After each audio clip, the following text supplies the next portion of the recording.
অবশেষে যুক্তরাজ্যের প্রধানমন্ত্রীর পদ ছাড়লেন কিয়ার স্টারমার। এর ফলে গেল ৭ বছরের মধ্যে ষষ্ঠ প্রধানমন্ত্রী পেতে চলেছে ব্রিটেন।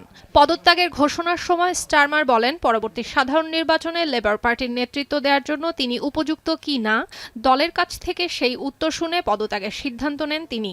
পদত্যাগের আগে দেখা করেন ব্রিটিশ রাজা চার্লসের সঙ্গেও।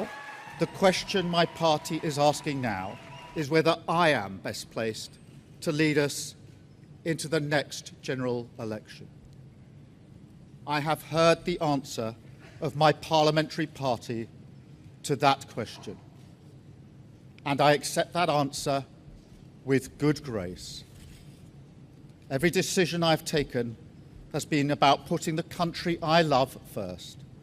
স্টারমার জানান, লেবার পার্টির জাতীয় কার্যনির্বাহী কমিটির উদ্যোগে আগামী ৯ জুলাই দলের পরবর্তী নেতা নির্বাচনের মনোনয়ন পর্ব শুরু হবে।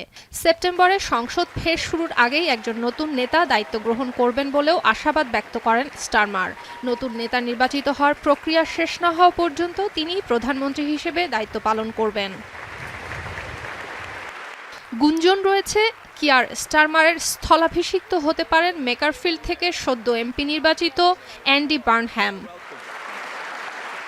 বার্নহ্যামের জয়ের পর থেকেই লেবার পার্টির এমপিরা স্টারমারের জায়গায় নতুন নেতৃত্বের জন্য জোরালো দাবি জানাতে শুরু করেন। এতে স্টারমারের জায়গায় বার্নহ্যামের আনুষ্ঠানিকভাবে চ্যালেঞ্জ জানানোর সুযোগ সৃষ্টি হয়। লেবার পার্টির সমর্থকরা আগামী সেপ্টেম্বরে তার দায়িত্ব নেওয়ার সম্ভাবনার কথাও জানিয়েছে।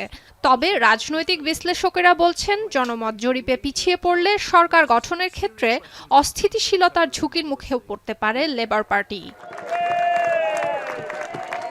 সুলতানা দিনা, এখন বিশ্ব।